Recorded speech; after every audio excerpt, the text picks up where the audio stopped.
Magandang araw sa inyong lahat. Ako si Teacher Arnold, ang makakasama ninyo sa araw na ito. Sa module na ito, nakalahad ang iba't ibang bahagi ng makinang dipadyak at mga gamit ng bawat isa. Ang makinang dipadyak ay nakakatulong upang ang ating mga kasuotan ay mabuo ng maayos. Hindi magiging maayos ang damit na itatahi kung may kulang sa mga bahagi ng gagamiting makinang dipadyak.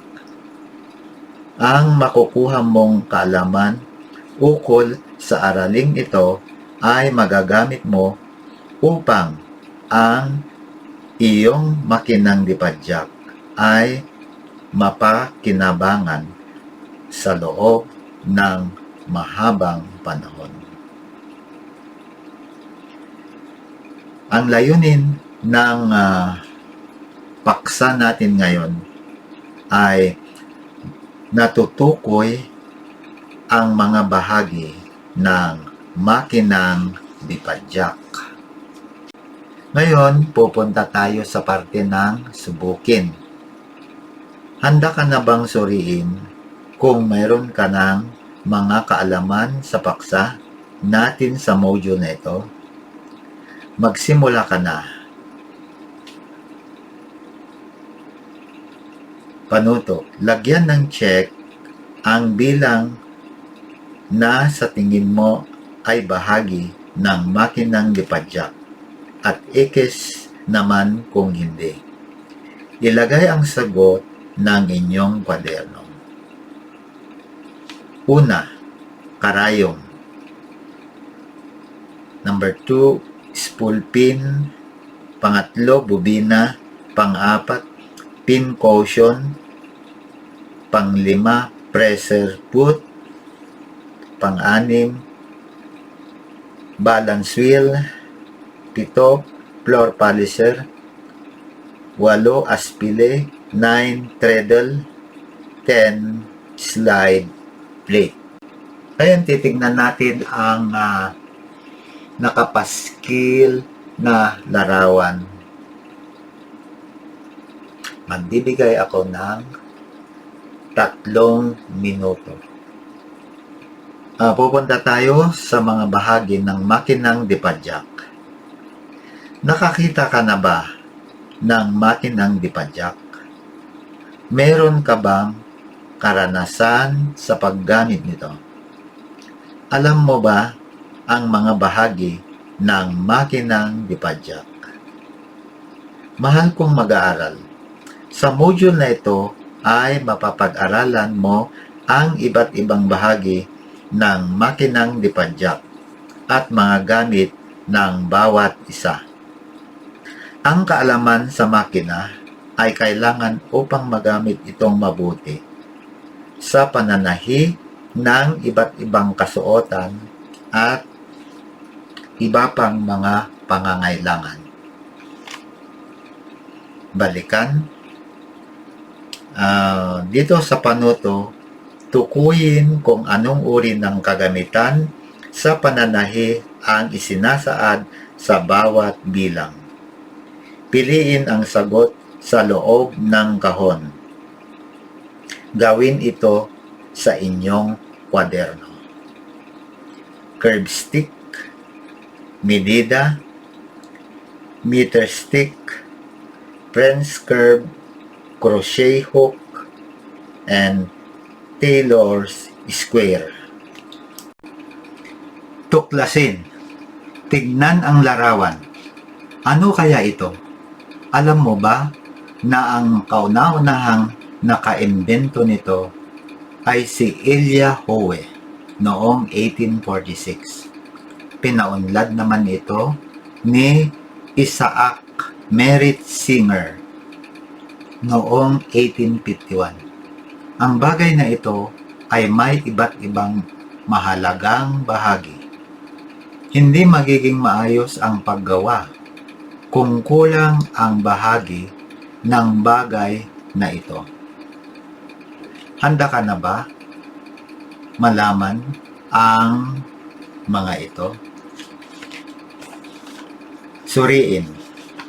Naririto ang iba't ibang bahagi ng makinang dipadyak at mga gamit ng bawat isa. Letter A.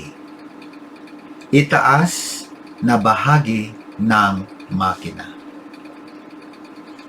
Spool pin. Pinaglalagyan ito ng karete ng sinulid sa itaas na bahagi ng ulo ng makina. Pressure foot. Bahagi ito ng makina na pumipigil o umiipit sa tela habang tinatahi. Tension regulator.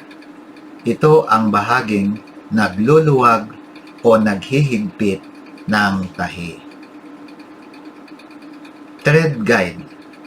Binubuo ito ng 3 kalawit na pumapatnubay sa sinulid mula sa spool pin hanggang sa karayom. Next, thread take-up lever. Ito ay humihila sa sinulid sa panahe sa tela. Stitch regulator. Bahagi ito na nasa ibaba ng ikutan ng sinulid sa bubina na nag-aayos ng haba o ikli ng mga tahi. Needle. Ito ay nagsisilbing kabitan ng karayom. Next, we have the needle bar. Pinaglalagyan ito ng karayom at nagdadala ng sinulid sa itaas kapag tinatahi. Next, pressure lifter. Ito ang nagtataas at nagbababa sa pressure foot. Next, balance wheel. Nagpapaandar ito o nagpapahinto sa makina. Katulong ang gulong sa ilalim. Next, bobbin winder. Pinaglalagyan ito ng bubina upang makapag-ikid ng sinulid. And the last one, stop motion screw. Ang malaking tornilyo na nakakabit sa balance wheel na siyang nagpapahinto. Ibabang bahagi ng makina. Drive wheel. Ito ang malaking gulong na nakikita sa gawing kanan ng makina sa ilalim ng cabinet. Ito ang pinagkakabitan ng belt o korea at nagpapaikot ng balance wheel. Then we have the belt o korea. Ito ang nagdurugtong sa maliit na gulong sa ibabaw at sa malaking gulong sa ibaba ng makina. Ito ang takip ng metal na maaring buksan upang maalis o mapalitan ang bubina. Then, straddle. Ito ang tapakan o pedal. Ito ang pinapatungan ng mga paa upang patakbuhin ang makina. Pitman rod. Yan ang itsura ng pitman rod. Pahabang bakal na nag-uugnay sa drive wheel at treadle upang umikot ang makina. Next, the cabinet. o kahon. Next, we have the cabinet, kahon. Dito itinatago ang ulo at katawan ng makina.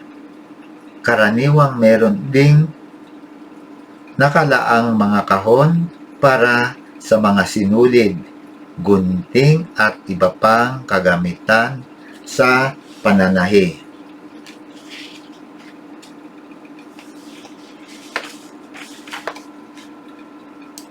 Pagyamanin, gawain 1. Basahin at kilalanin mo ng mabuti ang mga bahagi ng makinang dipadyak. Kung nauunawaan mo na, meron akong pagsubok na pasasagutan sa inyo. Handa ka na ba? Pagtatasa 2. Panuto. Hanapin ng puzzle sa ibaba ang mga bahagi ng makinang dipadyak. Gawin ito sa inyong kwaderno. So, ang gagawin dito, kukulayan ninyo yung words na magiging sagot ninyo. Pwede naman ninyong i-shade ito sa pencil kung gusto ninyo. Pero mas maganda sana kung Crayola ang gagamitin ninyo dito. Crayola. Or colored pens. Tignan muli ang mga larawan na nasa suriin. Kilalanin ang bawat bahagi ng makinang dipadyak. Kung kilala mo ang mga ito, mayroong inihandang pagsubok sa ibaba at tukuyin mo ang mga larawan sa bawat bilang. Pagtatasa 2. Panuto. Piliin ang titik na tutugon sa bawat larawan. Gawin ito sa inyong kwaderno. Una, ano ito? Letter A, needle clamp. B, treadle. C, bobbin. Number 2, treadle, letter A. B, pressure foot. C, cabinet. Number 3, letter A, balance wheel. B, spool pin. C, drive wheel. Number 4, letter A, pressure foot. B, bobbin winder. C, belt. Number 5, A, spool pin. B, thread takes up lever. C, balance wheel. Gawain 3. Tukuyin muli ang mga gamit ng bawat bahagi ng makinang dipadyak. Nabasa at naunawaan mo ba? Sagutin ang pagsubok na nasa ibaba. Panuto. Hanapin sa hanay A ang gamit at bahagi ng makinang dipadyak na makikita sa hanay A. Gawin ito sa inyong kwaderno. Column A, number 1, ulo. Number 2, spool pin. Number 3, bobbin. Number 4, treadle. Number 5, feed dog. Sa column B naman, lagayan ng iba pang ilalim na sinulid. B, ito ang buong makinang panahi. C, tapakan. D, ngipin ng makina. E, pinaglalagyan ito ng karete ng sinulid sa itaas na bahagi ng dulo ng makina. So, ang gagawin dito, ang isasagot ninyo dito yung letters. So, blank number 1, maglalagay kayo ng linya doon. Blank number 1, okay. Blank number 2, blank number 3, blank number 4, blank number 5. So, sa tabi ng numero, doon ninyo ilalagay yung letra. Isagawa. Panuto. Tignan ang larawan ng makinang dipadyak sa ibaba. Suriin ng mabuti at isulat sa kwaderno ang tamang bahagi nito na tinutukoy sa bawat bilang. Thread guide, belt, pressure foot, spool pin, balance wheel, tension regulator, stop motion screw, stitch regulator, pitman rod, thread takes up lever, needle bar, slide plate. Okay. Before the number, doon ninyo ilalagay yung sagot ninyo.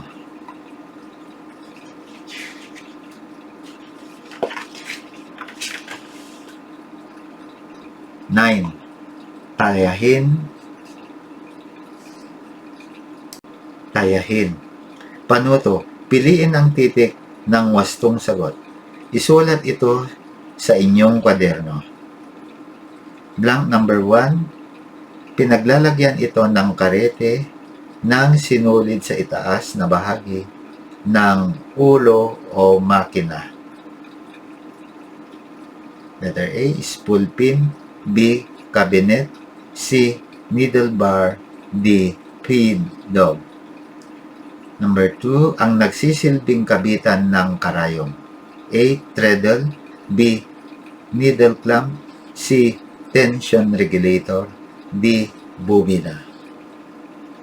3. Ito ang takip na metal na maaring buksan upang umalis o mapalitan ang bobina. A, cabinet. B, drive wheel. C, bobbin case. D, thread guide. Number 4, ito ay bahagi na nasa ibaba ng ikutan ng sinulid o bobina na nagayos ng haba o ikli ng mga tahi. A, needle bar. B, stitch regulator. C, bobbin winder. D, treadle. Number 5, ito ay bahagi ng makina na pumipigil o umiipit sa tela habang tinatahi. A, pressure foot. B, shuttle. C, balance wheel. D, belt. Number 6, ito ang nag-uusod ng tela habang tinatahi ito. A, feed dog. B, bobbin case. C, kahon. D, pitman rod. 7, ang nagdurugtong sa maliit na gulong sa ibabaw at mga malaking gulong sa ibaba ng makina. A, belt. B, drive wheel. C, needle bar. D, throat plate. Number 8, ito ang humihila sa sinulid na panahi sa tela. A, thread take up lever. B, cabinet. C, feed dog. D, thread guide. 9, dito itinatago ang ulo ng katawan ng makina. A, kahon. B, treadle. C, balance wheel. D, spool pin. 10, ang nagpapaandar o nagpapahinto sa makina sa tulong ng gulong sa ilalim. A, balance wheel. B, pressure bar lifter. C, bar. D, stop motion screw. Karagdagang gawain. Panuto. Iguhit sa malinis na sagutang papel ang buong makinang dipadyak. Lagyan ng pangalan ng bawat isa.